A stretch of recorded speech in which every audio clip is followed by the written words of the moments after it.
Hello and welcome back to my YouTube channel. I had a very good week of reading this week, which makes a nice change from previous weeks. I read 3 books, which was ideal, loved it, and so I thought I would very simply talk to you about the 3 books I read this week. So I will get straight into it and talk about the first book which I read this week, which was Pet. If I can get it to not reflect. Pet by Akwaeke Emezi. And this is a very short young adult / middle grade. I would say it's for slightly younger young adult readers. But this is the story of Jam, who is a black trans girl who lives in a utopian city called Lucille, where all the monsters of society have been dealt with. So those monsters are things like capitalistic billionaires, predators in the film industry, all those kind of fear factors that we have in modern life are now gone. There is no longer racism or sexism or transphobia or anything like that. And Jam has been raised in a perfect world. Everyone believes that all the monsters are gone and their society can be no better. Until her mother paints a portrait of a terrifying creature, which some may describe as a monster, and which Jam accidentally brings to life. And this monster calls itself Pet and says that it has come to Lucille to get rid of a monster which is still lurking in the city.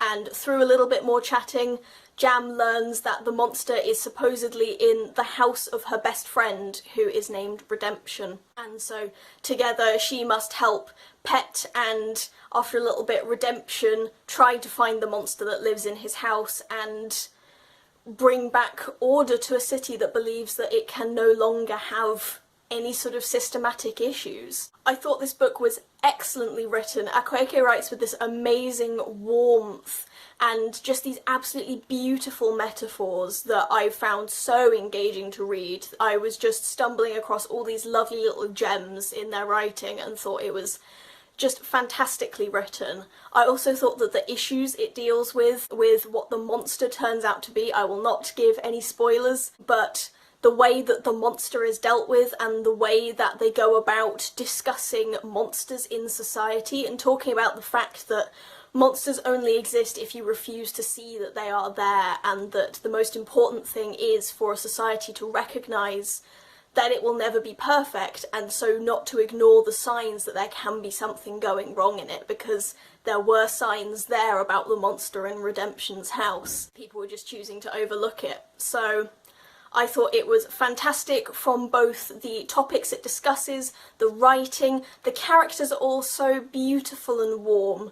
Akwaeke sets up this utopian city in such a subtle, careful way to show just how free and easy life is in Lucille. So Jam is clearly stated to be a black trans girl, and she is, I think, 15 in this book, and she has already undergone the transitional surgeries that she wants to undergo because everyone is supportive of her identity.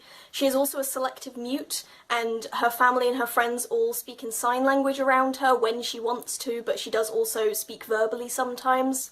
Redemption has 3 parents. He has a mother, a father and a non-binary parent, and he also has a younger brother and an uncle and an aunt who all live around him. So he lives in this lovely community household. It just describes this world where people are happy and safe and peaceful, and you can love who you want and be who you want. I felt that the very easy way that this life is set up, by just gently showing 2 families, Jam's and Redemption's, was an excellent way to establish this utopian society and how it works. And I felt it was really lovely to envisage that.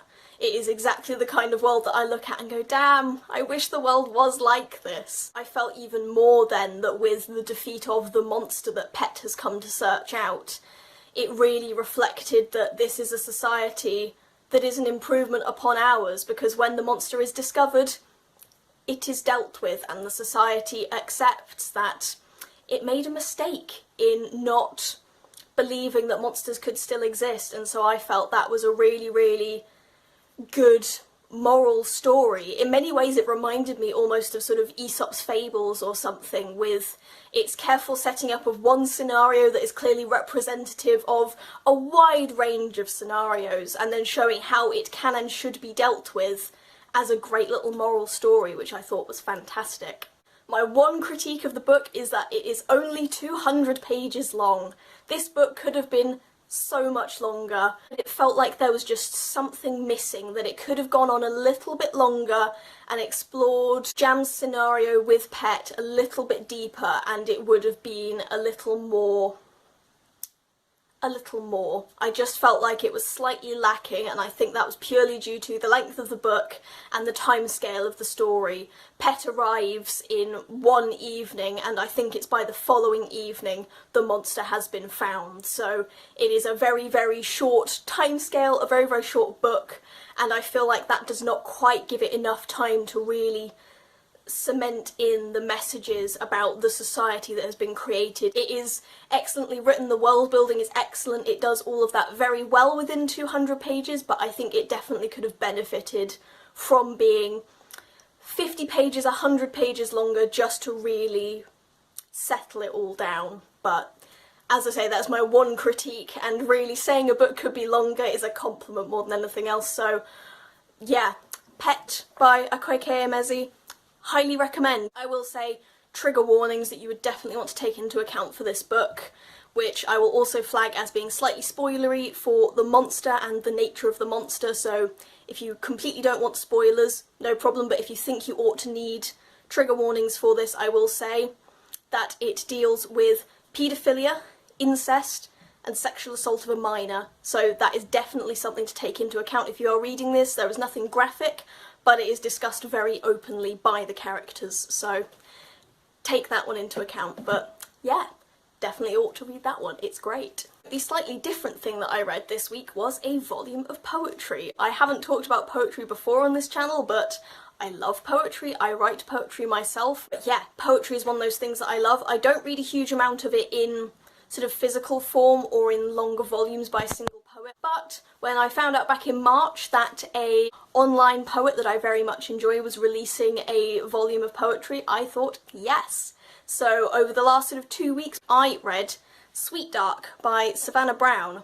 You may well have heard of Savannah Brown, she does a lot of poetry on YouTube. I will link her down below in case you want to check out some of her readings. I will link as well my favourite one of hers so that you can hear her read that one, because she reads it all fantastically.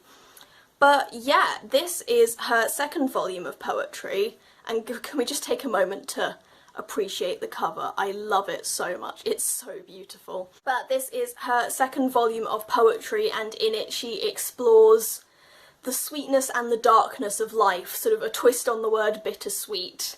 She talks a lot about sort of existentialism and about growing up into adulthood and dealing with those larger life questions that get thrown up as you become an adult and you leave childhood and the innocence of not really knowing what comes next. As always, I think her poetry is beautiful in terms of metaphor and imagery. She does such a good job at weaving together these beautiful little tiny phrases that come up with the most complex and intriguing imagery, and I absolutely love that about her writing. I think this was a really, really good one for me to read over a longer period of time, because she has a very similar style, and so a lot of her poems have a very similar feeling to them, and I think that if you were to sit down and read this volume in one go, all the poems would blur together in your mind. It feels a little jumbled is all I can say, really. It feels like a lot of the poems have a bit too much going on in them, and so it's difficult to quite decipher what exactly she's saying in the poem and what exactly it is that she's discussing in it.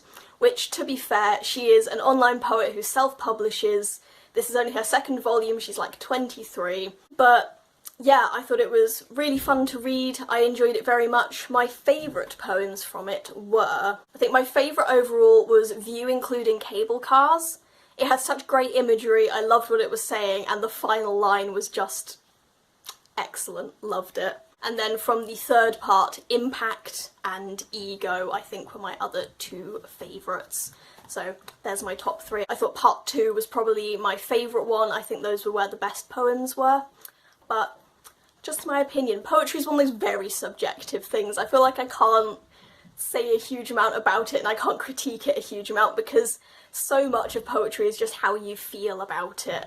Those are my feelings. I enjoyed reading it. It's got a great cover, like, I am enjoying having this on my shelf now, so yeah. And then the final book that I read this week, which I finished yesterday, was one that I mentioned in my finally fall tag as being on my to read pile, With the Fire on High by Elizabeth Acevedo. This was a wonderful book. It was one of those books that I just sat down and read and felt so full from reading it, which, great metaphor for the book because it talks a lot about cooking. But it was just one of those books where reading it made me feel full and happy and content, and I feel like that vibe in a book more than anything is just one to cherish when it comes across. This is the story about a girl called Imoni who is in her final year of high school, and she is a teen mother with a 2-year-old daughter, and it is about her navigating her final year of school with her daughter, with her unconventional household, and with the emergence of an elective class at her school which teaches culinary arts. She has always loved cooking. Cooking is the thing that she knows she wants to do, but she is really struggling to be able to embrace that passion outside of just her kitchen at home because she has so many priorities that she has to juggle with school, college applications, having a daughter, and being the sole monetary provider for her family. So she is really struggling to work out how to achieve these dreams of hers of one day becoming a professional chef, or at least being able to do cooking as her job. And so this book is sort of navigating that final year and about her experiences. This book tackles so many things, and I think that it is a credit to the book that it manages to capture, at least in my experience as someone who has just left school, the absolute jumble of things that you start to have to deal with, because there are always so many things that are on your mind about yourself and about life, and both internal and external, and this book handles all of them to some extent, but really shows that sort of mixture of things that you have to have in mind and be considering as you approach the end of school. So, for example, there is very obviously the theme of motherhood and being a teen mother. Imoni has a 2-year-old daughter at the age of 17, and she is having to deal with trying to raise her daughter while still being in school, while still trying to be her own person, and navigating her relationship with her daughter's father, because Imoni broke up with her daughter's father while she was still pregnant with Emma, so she is still navigating her relationship with Tyrone and with Tyrone's family. Imoni also has to deal with being the sole provider for her household. She lives with her grandmother and with her own daughter, and so she is the only one who works but is still also in school and doing all these things. It deals as well with the absence of her own parents. Her mother died when she was born, and her father has always been absent in her life. It deals a lot with Imoni's identity as well, because she is a black Puerto Rican woman, and so she struggles with not being Hispanic enough to be seen as properly Puerto Rican, but also not being black enough because she is partially Hispanic, and so there is a lot of her having to navigate both sides of her identity, but also viewing herself as a whole and not having to split herself between the two cultures that she is immersed in. And then the overarching thing really is about following your dreams and about at what point you put yourself first, because Imoni is such a strong, badass woman, frankly, because she is a mother and a worker and a student all at once, and is still trying to work out how to do the thing that she most wants to do without having to make any sacrifices for Emma or for Abuela, her grandmother, or anything else. And more than anything, it is about her navigating that huge struggle between herself and other people and the world around her. I think it dealt with all of the issues that it discusses so incredibly well, because even though there aren't any easy solutions to Imoni's problems, she deals with them all. It's written in the first person perspective, and so you get to hear Imoni discussing all of these things with herself and her thoughts on all these aspects of her life and who she is. I feel like one of the things this book handled the best as well was Imoni's fear of commitment since her breakup with Tyrone, because of course she has a daughter now who she has to prioritise, and so she is permanently linked with Tyrone no matter how distant they are. And so her navigation of her feelings about Tyrone and about dating and about relationships alongside her motherhood and her commitment to both herself and her daughter was so interesting. There is a little bit of a romance in this book. I will not do huge spoilers, but to be honest, it's a pretty obvious boy meets girl kind of thing. But I felt like that relationship was handled so well, both with showing Imoni's struggles with herself to navigate her feelings and her priorities throughout this budding relationship, but also without doing that typical YA thing of it's all going swimmingly, girl freaks out, they break up and then get back together, because that just annoys the hell out of me, and there was none of that. Instead, Imoni has incredibly honest, mature conversations both with Tyrone and with the guy she then starts having feelings for, and I thought that was so fantastic because so rarely are there mature adult conversations that are honest in YA. I felt it was really, really good to show that healthy side of someone who is aware of their own mixed up feelings, then trying to work it out in a healthy way. I thought that was absolutely fantastic. But just generally, I thought this book was warm and light-hearted and funny and so enthusiastic. Imoni is so excited about her cooking and she throws herself into everything she does, whether that's working at a shitty burger place to pay for daycare for her child, to her cooking classes at school, to being a mother, to spending time with her friends and things like that. I felt it was just so full of heart. I thought it was an absolutely fantastic story. I can't really fault it, if I'm honest. I thought it was just lovely. So there you have it. Those were the 3 books that I read this week. I would highly recommend both Pet and With the Fire on High. I would recommend Sweet Dark if you're into poetry as well. Yeah, those were my thoughts. Thank you very much for watching. I hope you enjoyed this. Feel free to like the video if you did enjoy it. Please subscribe if you would like to watch more of my content, hear me talk more about books. Comment down below your thoughts on these books if you've read any of them. And yeah, I think that's it. Thank you very much, and I will see you next time. Or words, you know, to envision. I'm just saying words. I just start sentences and start talking and hope I figure them out before I reach the end of them. Brain cells, am I right?